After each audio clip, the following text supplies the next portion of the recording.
오늘 본문 말씀은 출애굽기 28장에서 29장의 말씀입니다.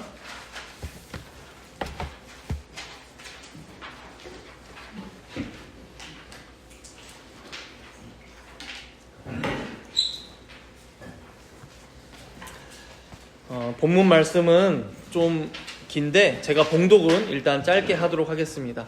28장 1절에서 5절까지 말씀만 봉독하겠습니다. 28장 1절에서 5절 말씀입니다. 너는 이스라엘 자손 중 내 형 아론과 그의 아들들 곧 아론과 아론의 아들들 나답과 아비후와 엘르아살과 이다마를 그와 함께 내게로 나아오게 하여 나를 섬기는 제사장 직분을 행하게 하되 내 형 아론을 위하여 거룩한 옷을 지어 영화롭고 아름답게 할지니 너는 무릇 마음에 지혜 있는 모든 자 곧 내가 지혜로운 영으로 채운 자들에게 말하여 아론의 옷을 지어 그를 거룩하게 하여 내게 제사장 직분을 행하게 하라. 그들이 지을 옷은 이러하니 곧 흉패와 에봇과 겉옷과 반포 속옷과 관과 띠라. 그들이 내 형 아론과 그 아들들을 위하여 거룩한 옷을 지어 아론이 내게 제사장 직분을 행하게 하라. 그들이 쓸 것은 금실과 청색, 자색, 홍색 실과 가늘게 꼰 배실이니라. 아멘. 우리는 계속해서 성막에 대한 말씀을 살펴보고 있습니다. 지난주 말씀을 잠시 떠올려 보시면 먼저 성막은 덮개로 사중겹으로 덮었다고 했었죠. 그래서 가장 안쪽에는 화려하게 그룹을 수놓아서 놓는 그 천이 덮이고 염소털로 덮고 그 다음에 순양의 가죽, 그 다음에 해달의 가죽까지 4겹으로 덮는 것을 보았습니다. 또 휘장이 있었죠. 그래서 내부에 성소와 지성소를 구분하는 휘장, 거기에는 그룹이 새겨져 있었고, 그리고 뜰과 성막을 구분하는 문과 같은 휘장, 거기는 그냥 그냥 문양을 넣었어요. 그리고 이제 마지막으로 성막 뜰에 있었던 번제단까지 우리가 살펴봤습니다. 번제단은 성막 안에 있는 모든 기구들 중에 가장 크다고 했었죠. 근데 여러분, 이 덮개, 휘장, 번제단이 왜 필요하다고 했습니까? 하나님께서는 너무 거룩하신데 우리는 죄인이기 때문에 그 압도적인 거룩함 앞에 우리가 그냥 언약궤까지, 지성소 안에까지 들어갔다가는 죽을 수밖에 없기 때문에 하나님께서 우리를 살리시고자 만들라 명하신 안전장치들임을 우리는 확인했습니다. 그래서 덮개가 하나님의 영광을 가려주고 휘장이 우리가 더 전진하는 것을 막아주는 저지선이 되었던 것이죠.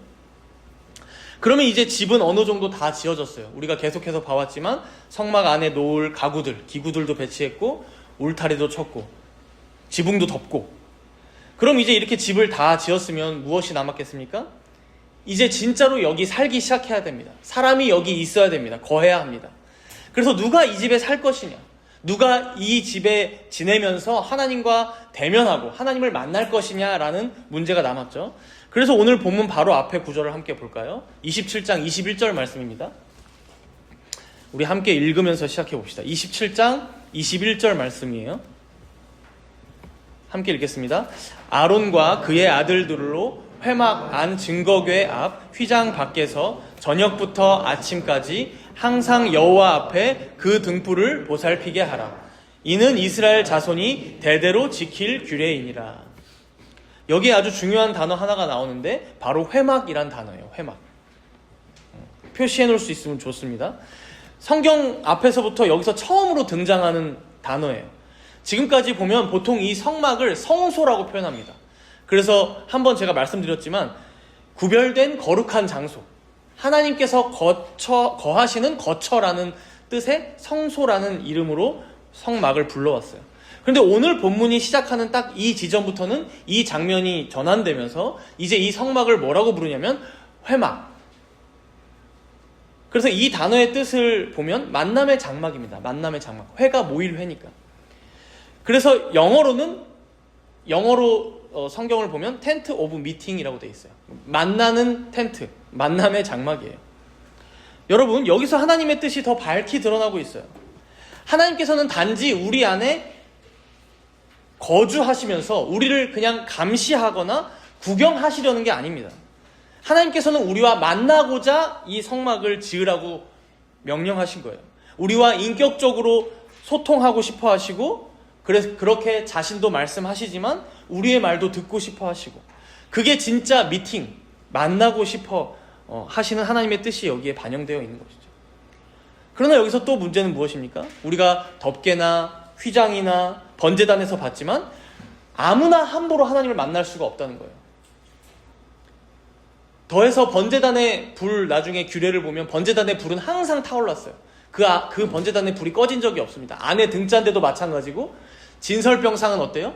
안식일마다 새로운 떡으로 바꿔서 항상 떡이 새롭게 해야 하는데, 그러면 이걸 다 관리할 사람이 필요해요. 즉 성막에 매일같이 출근할 사람들이 필요합니다.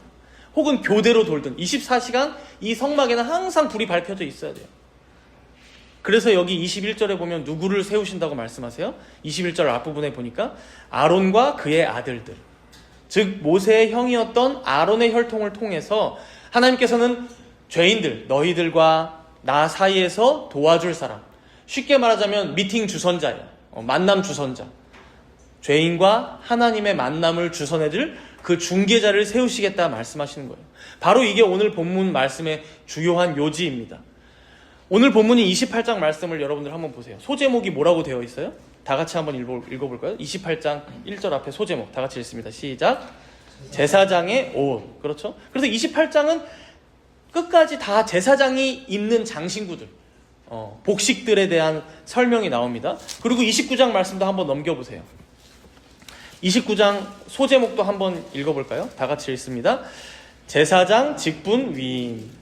그러니까 제사장들에게 옷만 입히고 끝나는 게 아니라, 옷만 만들고 끝이 아니라 진짜 이 옷을 입히는 이제 공식적인 위임 절차가 29장에 이어집니다. 즉 하나님께서는 하나님의 임재를 감당하는 자들을 이 성막에 두시고, 죄인들이 하나님 앞으로 나아왔을 때 그대로 죄인들이 하나님 앞에 나아가면 안 되잖아요. 그렇죠?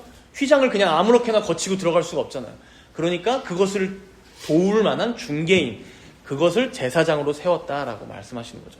그럼 먼저 우리가 28장 말씀부터 한번 살펴보면요, 우리 28장 1절과 2절 말씀 함께 읽어볼까요? 28장 1절과 2절 말씀입니다. 함께 읽습니다. 너는 이스라엘 자손 중 내 형 아론과 그의 아들들 곧 아론과 아론의 아들 나답과 아비후와 엘르아살과 이다마를 그와 함께 내게로 나아오게 하여 나를 섬기는 제사장 직분을 행하게 하되, 내 형 아론을 위하여 거룩한 옷을 지어 영화롭고 아름답게 할지니.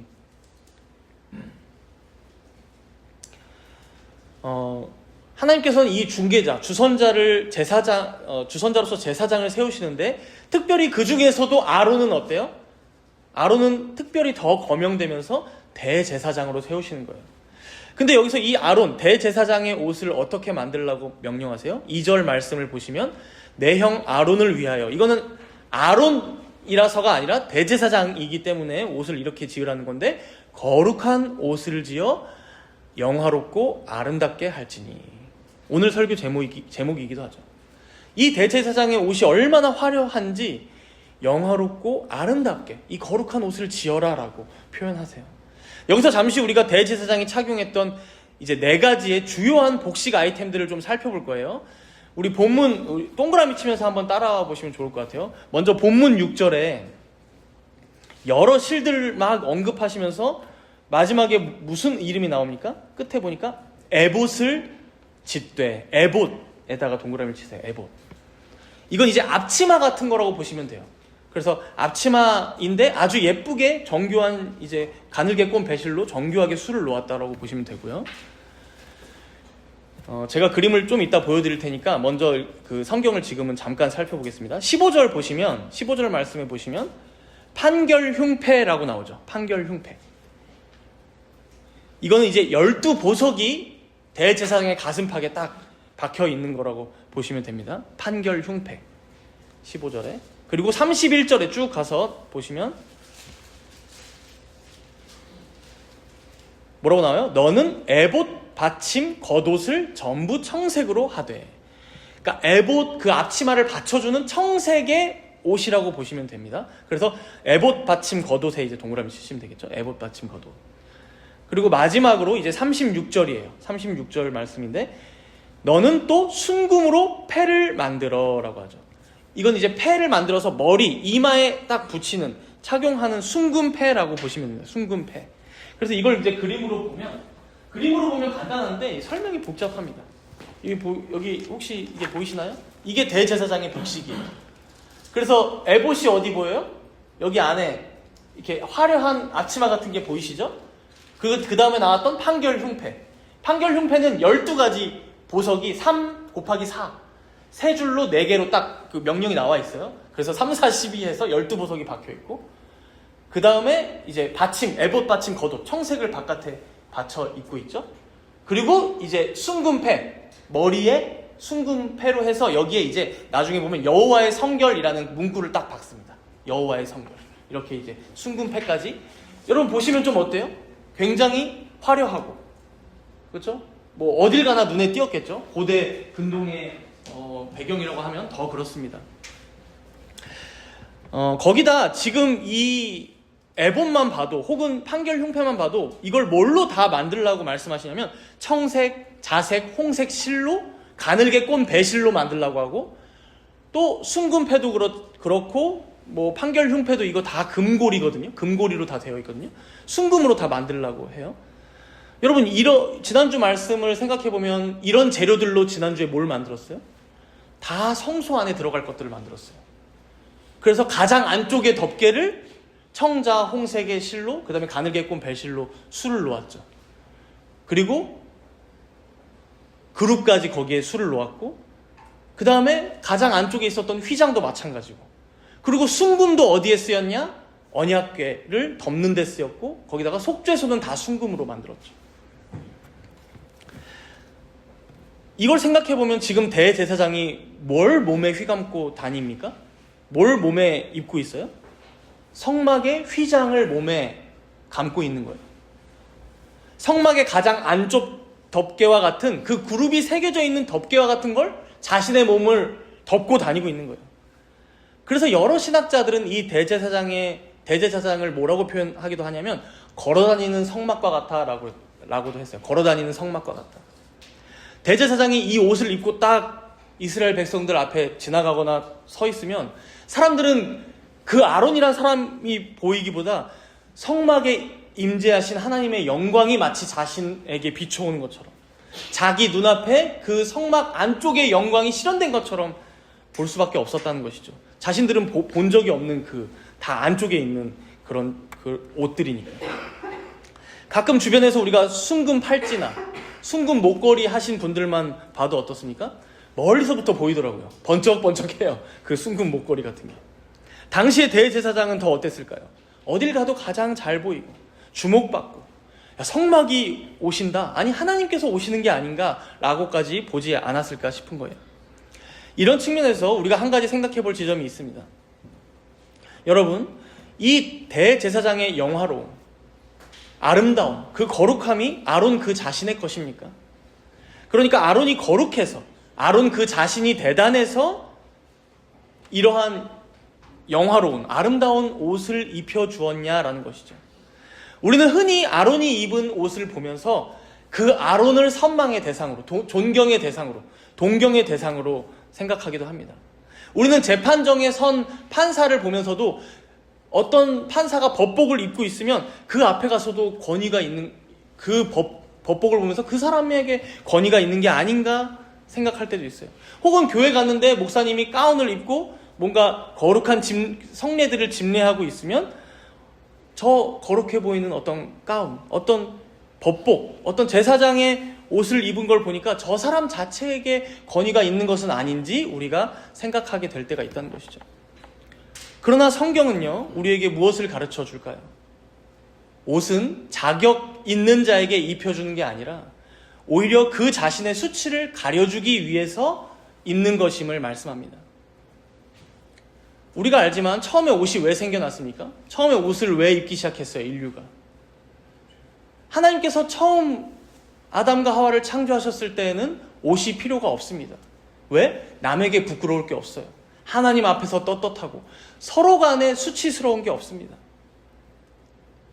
그러나 범죄하여 타락하자마자 뭘 했다라고 나와요? 무화과 나뭇잎으로 자신들의 하체를 가리게 급급합니다. 하나님께서는 쫓겨나는 아담과 하와에게 자비를 베푸셔서 가죽 옷으로 지어 입히셨죠. 즉 옷의 본질이 무엇임을 말씀합니까? 옷의 본질은 자랑에 있지 않습니다. 가림에 있어요. 가림. 각자 우리 자신들의 수치를 가리고자 하는 것에 옷의 본질이 있어요. 다만 우리가 좀 더 좋은 곳으로 가려보려고 멋지게 입어보고 괜찮은 걸 입어보고 따뜻하려고 뭐 패딩도 입고 하는 것이지, 옷은 기본적으로 죄인의 수치를, 부끄러움을 가려주는 용도라는 거예요. 이런 면에서 이 대제사장의 옷 또한 마찬가지입니다. 왜 대제사장의 옷이 성막의 덮개와 같은 방식으로 지어졌을까요? 이 대제사장 자신 또한 하나님의 영광으로부터 자신을 보호해야만 했기 때문입니다. 하나님의 영광빛을 그대로 받으면 자신의 생명이 위태롭기에 그것으로부터 덮고 가려야만 살 수 있는 죄인이었기 때문입니다. 이 거룩한 옷으로, 영화롭고 아름다운 옷으로 자신을 가리지 않고서는 도저히 하나님 앞에 나아갈 수도, 하나님을 만날 수도 없었기 때문에 하나님께서는 입으라 명령하시고 제사장들도 입었던 것입니다. 그래서 제사장의 옷은요, 패션 아이템이 아니라 생존 장비입니다. 여러분, 마치 소방관들이 화염에 뛰어들어서 불을 끌 때 방화복을 안 입고 들어가면 어떻게 됩니까? 자신의 몸에 금세 화상을 입게 되겠죠. 자신의 몸에 해함을 입게 되겠죠. 마치 대제사장은 하나님의 그 위험에 자신의 몸이 해함을 받지 않도록 소방관에게 방화복과 같이 이 대제사장의 옷을 착용했다는 것입니다. 그렇게 이 옷은 마치 하나님의 자비의 덮개, 은혜의 덮개라고도 할 수 있습니다. 성막을 덮으셨던 그 덮개와 같은. 그러면 여기서 우리가 한 가지 더 생각해 볼 것은, 대제사장이 이렇게 어쩌면 목숨을 걸고 항상 하나님을 만나야 하는데 이렇게 꼭 옷을 입고서라도 하나님을 만나야만 했느냐, 성막에 있어야만 했느냐라는 당위성에 대한 질문이 들죠. 이걸 이제 유추해 볼 수 있는 힌트가 본문 9절에 나옵니다. 우리 28장 9절 말씀 함께 읽어볼까요? 28장 9절 말씀입니다. 함께 읽습니다. 호마노 2개를 가져다가 그 위에 이스라엘 아들들의 이름을 새기되. 호마노라는 보석 2개에 이스라엘의 아들들, 이스라엘 12지파의 이름을 새깁니다. 6명씩. 마치 도장을 새기듯 팠을 것 같아요. 근데 이거를 12절 말씀에 보면 어떻게 해요? 그 두 보석을 에봇의 두 어깨바지에 붙입니다. 그래서 우리가 아까 다 보진 않았는데 여기 보면 어깨 장식이 있어요. 보시면 어깨 장식이 있죠? 이게 호마노 2개입니다.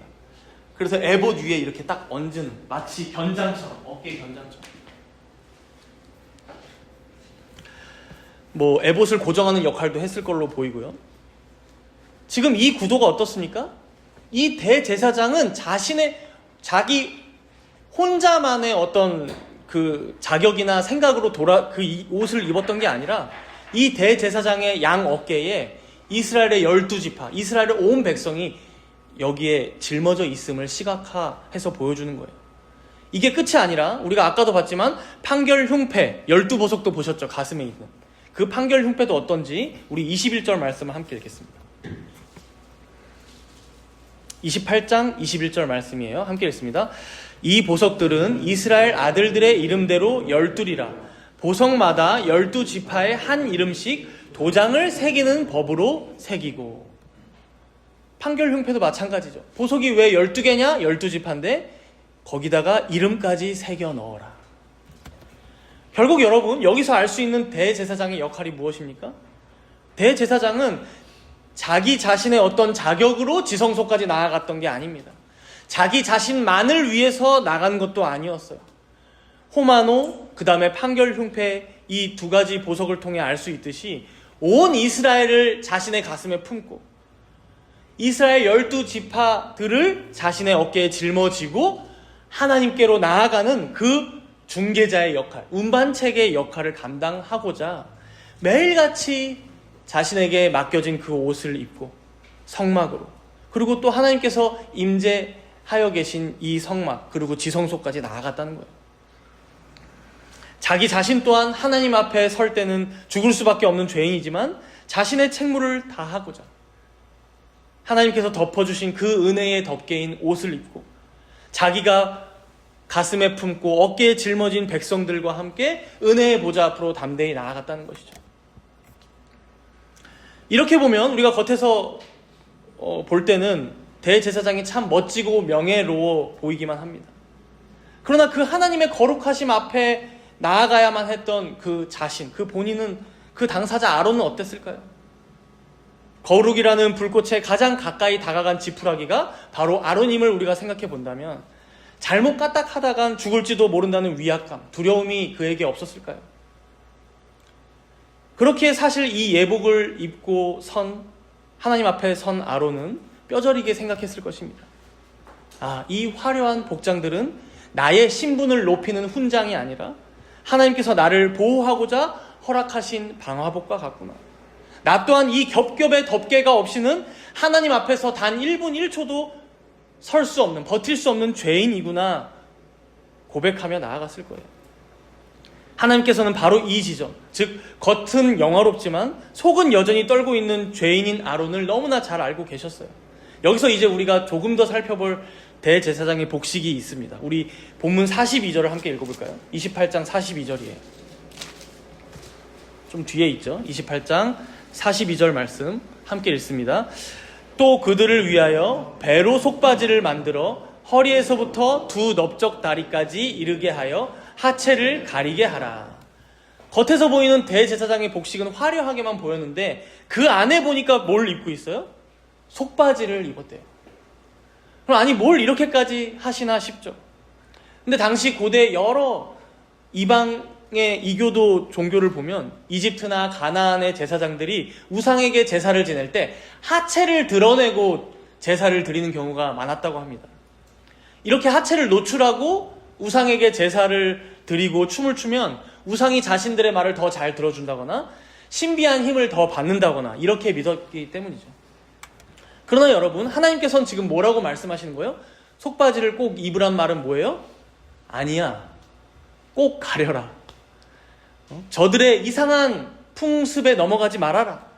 지극히 너의 작은 수치조차 내 앞에서는 가려야만 살 수 있다라고 명확하게 말씀하시는 거예요. 이어서 43절에 보시면 중간에 이렇게 말씀하시죠.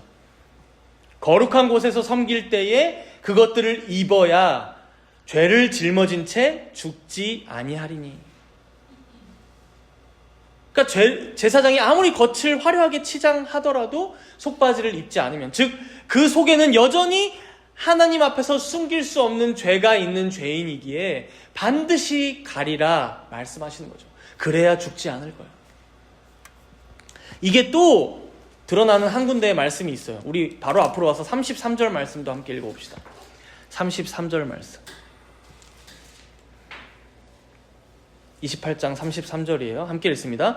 그 옷 가장자리로 돌아가며 청색, 자색, 홍색 실로 석류를 수놓고 금방울을 간격을 두어 달되. 지금 대제사장의 겉옷 끝에 무엇이 달려있냐? 금방울이 달려있대요. 34절 말씀도 보면 석류 하나 수놓고 이어서 금방울 옆에 달고 석류, 금방울 이런 식으로 이제 마지막 장식을 했다는 거예요. 그러면 이 방울의 역할이 무엇입니까? 대제사장이 지성소 안에서 움직일 때마다 딸랑딸랑 소리가 났겠죠.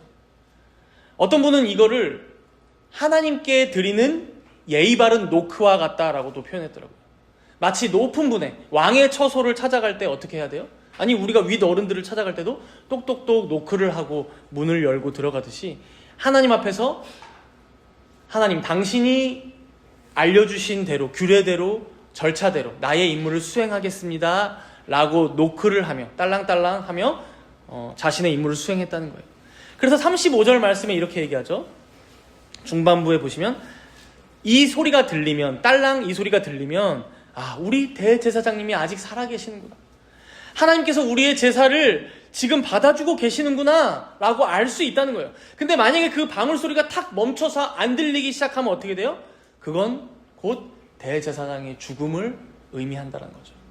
왜냐면 거기 지성소 안에까지는 아무도 들어갈 수가 없기 때문에 소리로만 알 수 있잖아요. 여러분, 밖에 서서 대제사장이 들어가는 모습을 보았던 제사장들의 마음을 생각해 보세요. 그리고 대속죄일 날 모든 이스라엘 백성들이 하나님께서 우리의 제사를 받아주실까 하고 대제사장의 그 행보를 쭉 지켜봤던 그 이스라엘 백성들의 마음을 생각해 보세요. 얼마나 숨을 죽이고 멀리 떨어져서 진을 치고 사는 사람들은 야, 이게 지금 방울 소리 들리냐? 청력 테스트 하면서 들리는 것 같은데요? 이러지 않았을까요? 얼마나 귀를 기울였을까요?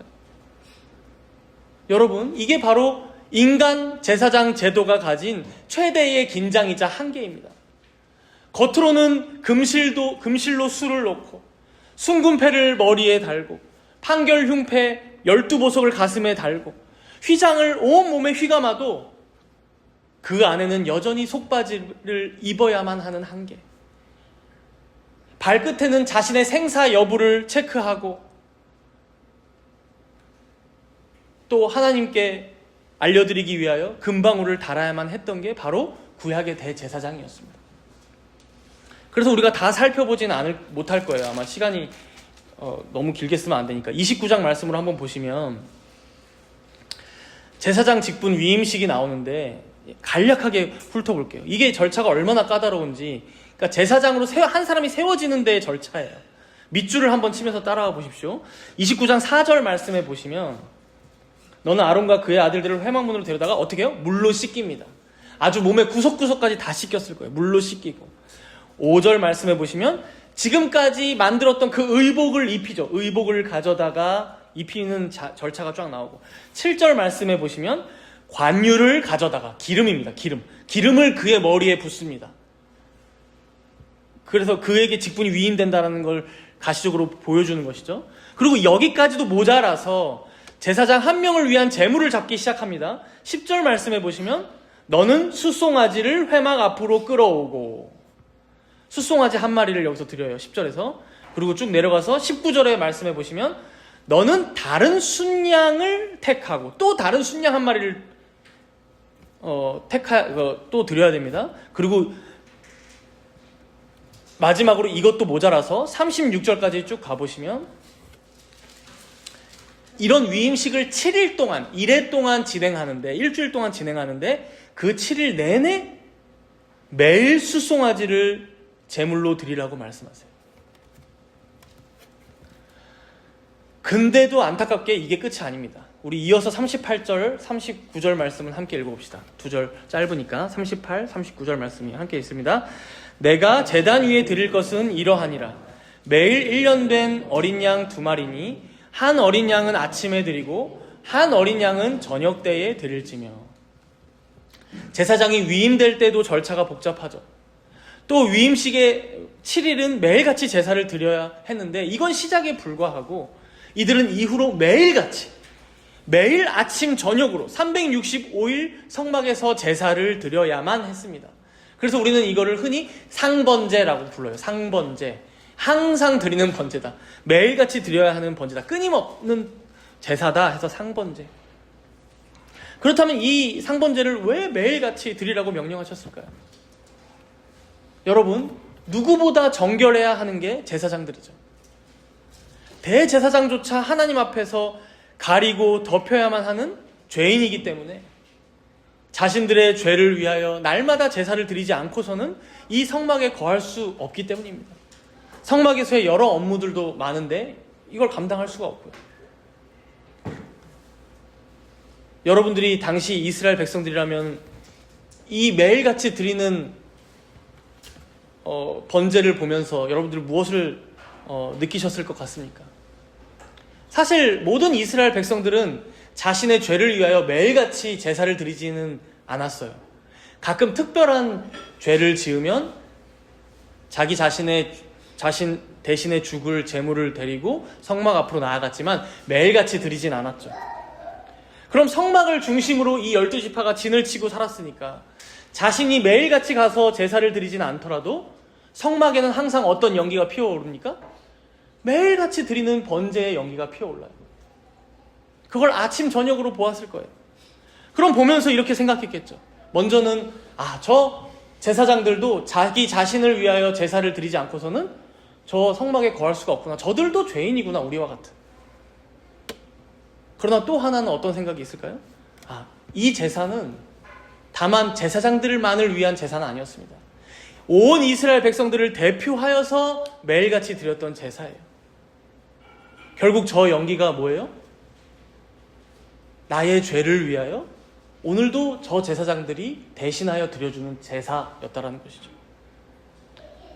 그러면 여러분, 그 연기를 보면서 우리는 제사장들과 이스라엘 백성들의 생각을 한번 추론해 볼 수 있죠.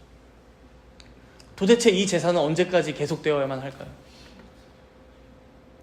가나안 땅에 당도하면 그만해도 되는 것일까?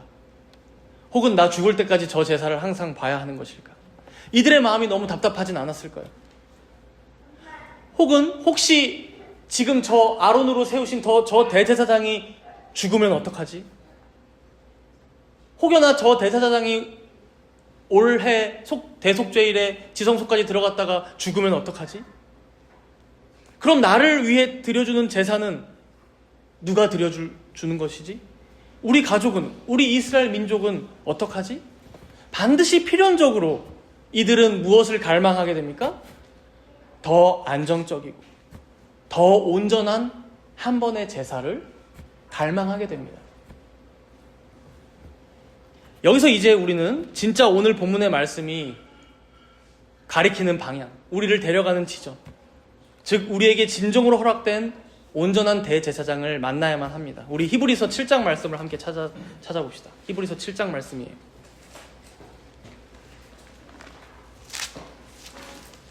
신약성경 359페이지에 있습니다.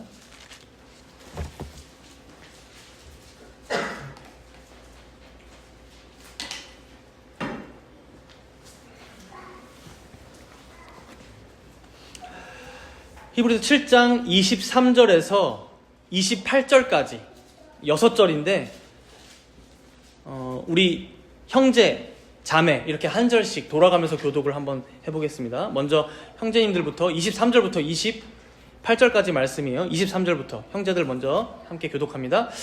제사장 된 그들의 수요가 많은 것은 죽음으로 말미암아 항상 잊지 못함이로되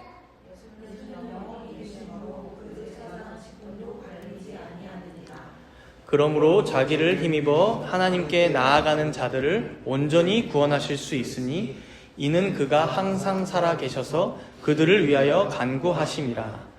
이러한 대제사장은 우리에게 합당하니 거룩하고 악이 없고 더러움이 없고 인에게서 떠나 계시고 하늘보다 높이 그는 저 대제사장들이 먼저 자기 죄를 위하고 다음에 백성의 죄를 위하여 날마다 제사 드리는 것과 같이 할 필요가 없으니 이는 그가 단번에 자기를 드려 이루셨음이라. 다 같이 읽습니다. 율법은 약점을 가진 사람들을 제사장으로 세웠거니와 율법 후에 하신 맹세의 말씀은 영원히 온전하게 되신 아들을 세우셨느니라. 아멘. 오늘 말씀의 해설이 여기에 담겨 있다라고 봐도 전혀 무방하죠. 먼저 23절 말씀해 보시면 구약의 제사장들의 수요가 왜 많았다라고 얘기해요? 그들은 결국 죽기 때문에 성막 안에서 죽게 되든 늙어서 죽게 되든 질병으로 죽든 그들은 죽을 수밖에 없는 죄인이었기 때문에. 그러나 24절 말씀은 뭐라고 말씀해요? 우리 예수는 영원히 계심으로 그 제사장직분이 갈리지 않는다. 다른 제사장이 필요 없다라는 말씀입니다. 27절 말씀에도 이렇게 얘기하죠. 그는, 예수는 저 대제사장들, 구약의 대제사장들과 같이 자기 죄를 위해서 제사를 드릴 필요도 없습니다. 백성의 죄를 위하여 날마다 제사를 드리는 것과 같이 할 필요도 없습니다. 왜 그래요? 단번에 자기 자신을 드려 이 제사를 영원히 완성하셨기 때문에. 여러분 보십시오. 구약의 아론은 죽음의 공포 속에서 겉옷 끝에 방울을 달고 떨면서 지성소로 들어갔지만 우리의 참된 대제사장이신 예수 그리스도는 어떠하십니까? 그분은 아론처럼 화려한 옷을 지어 입으실 필요가 없으셨습니다. 왜 그래요? 그분 자신이 바로 거룩 그 자체이시기 때문입니다. 영화로움 그 자체이시고 아름다움 그 자체, 본체이시기 때문입니다. 아론의 어깨에 있던 그 호마노 보석을 기억하시죠? 우주를 창조하시고 지금도 떠받치고 계신 그 그리스도의 강한 어깨가 이제는 저와 여러분의 패역하고 더러운 죄의 짐을 짊어지고 계십니다. 아론의 가슴에 반짝이던 그 12보석을 보십시오. 여러분의 이름은 혹시 어떠하십니까? 세상에서 여러분들의 이름을 무시하진 않으신가요? 아무도 기억하지 않지는 않으신가요? 그러나 그 이름 석자를 우리의 대제사장 되신 예수님께는 그 그리스도의 판결 흉패, 그분의 심장 위에 보석처럼 박혀 있습니다. 거기에 나의 이름을, 우리의 이름을 새겨 놓으셨습니다. 여호와 하나님께서 그 이름을 거기에 새겨 놓으셨는데 도대체 누가 그 이름을 떼어낼 수 있겠습니까? 사단이 여러분을 참소합니까? 세상이 여러분을 실패자라고 낙인 찍습니까? 그 사단의 상소나 세상의 소리에 낙심하지 마시기 바랍니다. 여러분 모두는 이미 하나님의 성소 가장 깊은 곳, 그분의 심장 위에 그리스도의 영광과 함께 찬란하게 빛나고 있는 존재들임을 여러분들 잊지 마시기 바랍니다. 여기서 우리가 다시 한 번 더 히브리서 7장 25절의 말씀을 함께 읽어보겠습니다. 방금 읽었던 말씀인데 히브리서 7장 25절 말씀입니다. 함께 읽습니다. 그러므로 자기를 힘입어 하나님께 나아가는 자들을 온전히 구원하실 수 있으니 이는 그가 항상 살아계셔서 그들을 위하여 간구하심이라. 아론의 방울소리는 언제 멈출지 몰라서 백성들을 떨며 불안하게 했지만 우리 예수님의 중보 기도 소리는 결코 멈추는 법이 없습니다. 그분은 항상 살아계셔서 우리를 위하여 지금도 간구하여 주고 계십니다. 우리가 죄를 짓고 고개를 들지 못할 때에도, 인생의 파고 속에, 풍랑 속에 우리의 믿음이 갈대와 같이 흔들릴 때에도 그분의 심령판에 새겨진 그분의 택하신 백성들, 그의 교회, 우리의 이름은 단 한 번도 지워지거나 흐려진 적이 없다는 것이죠. 그렇기에 사랑하는 여러분, 하나님께서는 우리의 연약함을 보시며 우리를 탓하시지 않습니다. 지난 한 주간 동안 지은 죄를 다시 끄집어내어서 그 빚을, 죄의 빚을 갚으라고 청구서를 내미시지 않습니다. 이제부터 너는 내 자녀로 자격이 없다라고도 말씀하시지 않아요. 하나님께서는 그런 나를 보시는 게 아닌 우리를 대신하여 하나님의 임재 앞으로 나아오신 그 예수 그리스도의 완전한 의를 보시기에 오늘도 그런 부족한 우리를 향해 그럼에도 너는 의롭다, 그럼에도 너는 나의 사랑하는 자녀다라고 말씀하십니다. 이제 말씀을 맺겠습니다. 여러분, 우리는 더 이상 언제 멈출지 모르는 금방울 소리에 불안해할 필요가 없습니다. 옷 속에 수치와 같은 그 부끄러움을 가리기 위하여 전전긍긍해 할 필요도 없습니다. 우리의 참된 대제사장이신 예수 그리스도께서 이미 그분의 완전한 거룩하심으로 우리를 덮어주셨기 때문입니다. 그러니 다가오는 이번 한 주간도 세상의 거친 풍랑 속에서도 여러분 담대하시기 바랍니다. 여러분의 이름이 깊이 새겨진 그분의 가슴 깊이 기대어 안식하시기 바랍니다. 우리의 거룩한 옷이 되시는, 우리의 완전한 의가 되시는 그 예수님의 은혜에 기대어 하나님의 임재의 보좌 앞으로 담대히 나아가시기 바랍니다. 그렇게 하나님과 동행하는 기쁨을 누리십시오. 그렇게 주님과의 교제하는 즐거움을 회복하시는 여러분들이 되시기를 바랍니다. 함께 기도하겠습니다. 우리 들은 말씀 기억하며 잠시 기도할 텐데요. 지금도 우리의 대제사장 되신 예수님께서는 여러분들을 위하여, 나를 위하여 중보기도 하고 계신다라고 말씀하세요. 구약의 수많은 대제사장들은 다 죽었을지 몰라도 우리의 완전하신 그리스도께서는 지금도 하늘 보좌 우편에 살아계셔서 여러분들 한 사람 한 사람을 마음에 품으시고 어깨에 짊어지시고 여러분들의 죄와 연약함과 부족함과 부끄러운 수치와 그리고 우리가 다 못했던 그 간절한 기도 제목들까지 하나님께 아뢰고 계신다라고 말씀하세요. 그게 중보 기도입니다. 그런데 정작 우리들은 어떻게 살고 있습니까? 마치 그러한 중보자가 내 삶에 없는 것 마냥 살고 있지는 않습니까? 이 시간 사나 죽으나 우리의 소망 되시는 예수님을 바라보며 기도하겠습니다. 그분께 우리의 깊은 고민을 아뢰고 걱정을 주님께 맡기고 우리의 죄악들을 아뢰며 나아갑시다. 그의 온전하신 의 안에서 우리의 모든 죄가 용서되고 용납되고 또 우리의 부족함 연약함까지도 의롭다 칭함받음을 믿음으로 간절히 우리 함께 회개로 또 감사로 기도하며 나아가도록 하겠습니다.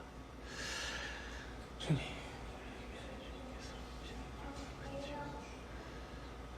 지금도 살아계신 우리의 중보자 예수 그리스도를 바라보며 나아가게 하여 주옵소서.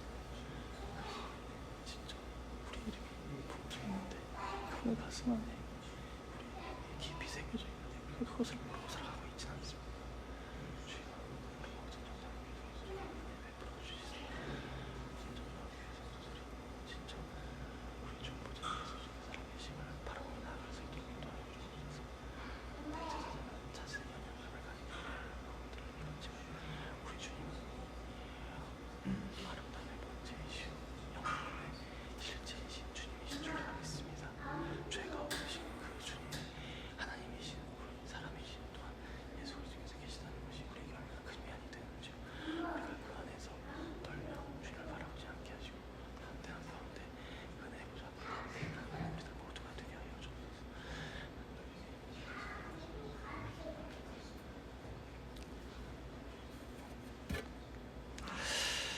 거룩하신 주님, 세상의 어떠한 화려한 옷으로도 가릴 수 없는 우리의 수치와 부끄러움이 있습니다. 그러나 오늘 말씀을 통하여 예수 그리스도라는 우리 구주, 그 중보자의 영화로운 옷으로 온전히 덮으셨음을 말씀하여 주셨으니 참으로 감사를 드립니다. 이제는 언제 멈출지 모르는 불안한 방울소리가 아니라 우리를 위해 지금도 살아계셔서 간구하시는 주님의 온전한 중보 간구 기도 소리에 안식하는 우리들 모두가 되게 하여 주옵소서. 우리의 이름을 주님의 심장에 새기시고 우리의 모든 죄짐을 그 어깨에 짊어지신 크신 사랑을 의지하며 이번 한 주간도 담대히 나아가기를 소망합니다. 우리를 대신하여 하나님의 임재 앞에 서 계신 그 예수 그리스도의 완전한 의 안에서 너는 내 사랑하는 자녀라 말씀하시는 그 아버지의 음성을 매 순간 누리며 주님과 동행하는 복된 삶을 살아가는 우리들 모두가 되게 하여 주옵소서. 감사드리며 우리의 영원하신 대제사장 되시는 예수 그리스도의 이름으로 기도드리옵나이다. 아멘.